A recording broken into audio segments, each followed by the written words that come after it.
About to do the bias board in this, and I took out the old bias ground that was secured just to the transformer mounting hardware, and I noticed that the ground lug was actually resting. See if I can get this to focus right.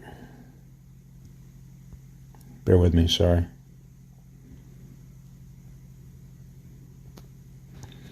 On top of that fiber board there. Where's my little screwdriver? Sorry.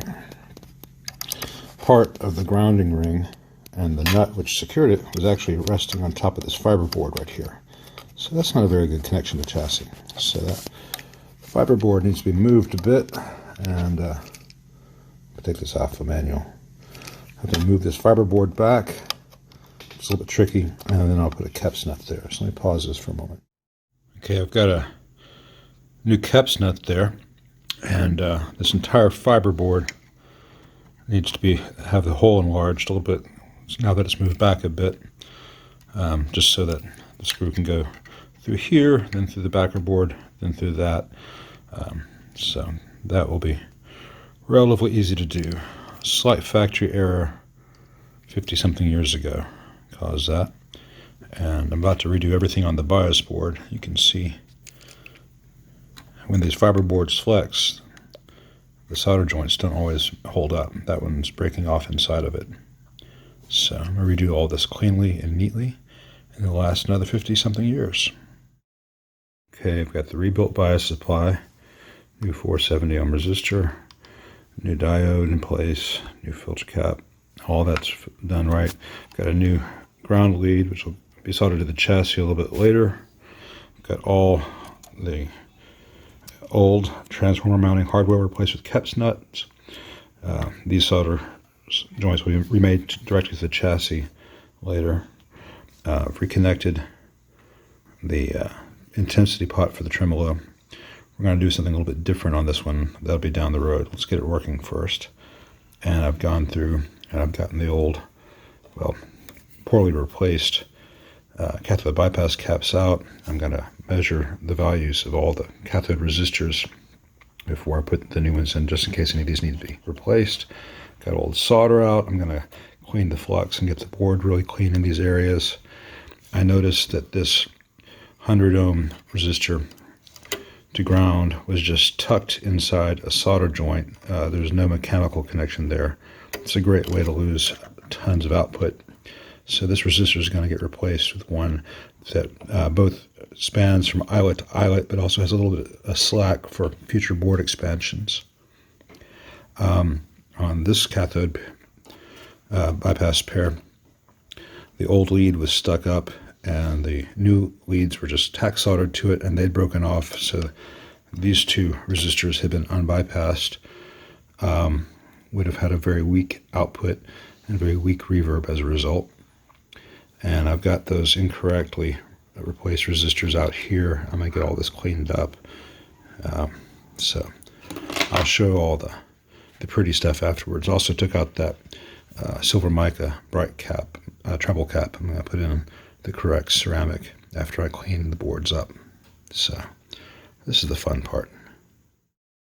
Okay, all done. Ready for new tubes and more some playing testing tomorrow. New bias ground there. New heater balance resistors there. The old heater center tap is tucked away here, and it's all heat shrinked off. The center tap and the reservoir cap ground are going to chassis there. New AC safety ground run here. The previous guy had it here, but he used some acid core solder, which really boogered up the chassis. I didn't want to go into a lot of work to try to clean that all off because it's just nasty stuff. So I just did a new clean joint here.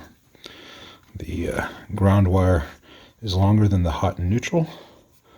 The neutral is going to the now disused ground switch, and then also tying into one of the primary wires. The other primary wire is going to the on-off switch.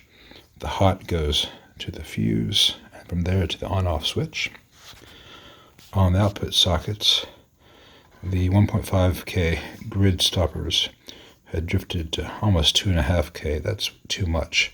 So I mounted them, some new ones, a little bit higher, just away from the direct heat, just a little bit.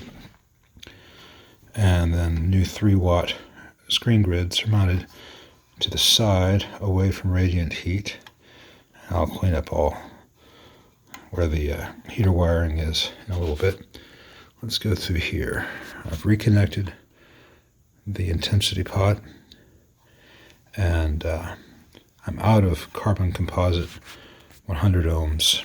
And since this is not a make or break part of the circuit in terms of, I mean, that one resistor is not going to affect the tone of things. I put in a metal oxide.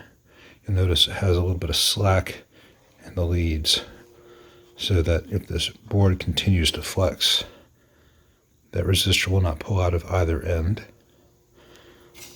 New cathode bypass cap there, correctly going into the eyelets. New cathode bypass caps here and here.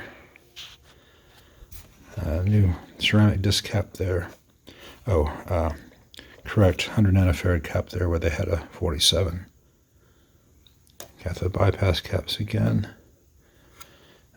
Replaced the crappily installed 100Ks here with some new ones that are installed properly with good solder joints. Retouched a couple of solder joints on the preamp tube sockets as necessary. Pay attention to the lead dress around these sockets tomorrow once I have the tubes in place.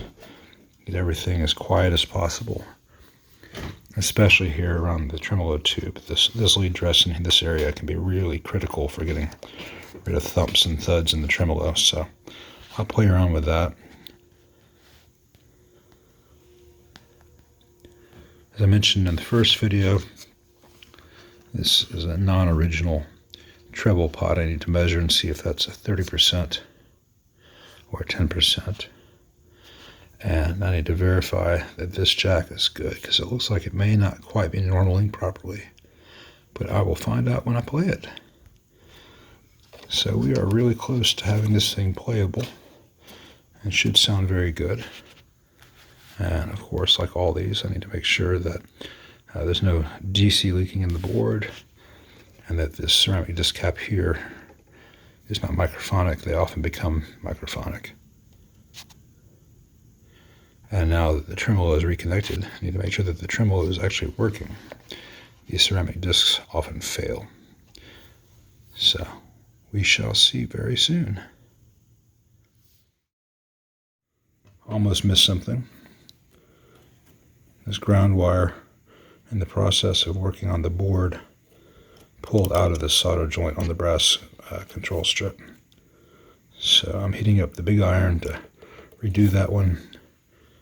And this, I'm going to probably reflow every one of these just to be sure. This one's also a little bit shallow. The others look okay. But it takes about 15 minutes for that iron to get hot. So I'm just going to reflow all the ones that are going to the board just to be safe. That's very common in old Fenders. All better. Focus, focus, focus. Nice clean solder with the wire embedded in it now. That one's been retouched. That was retouched. And that one just redone because it was also very shallow.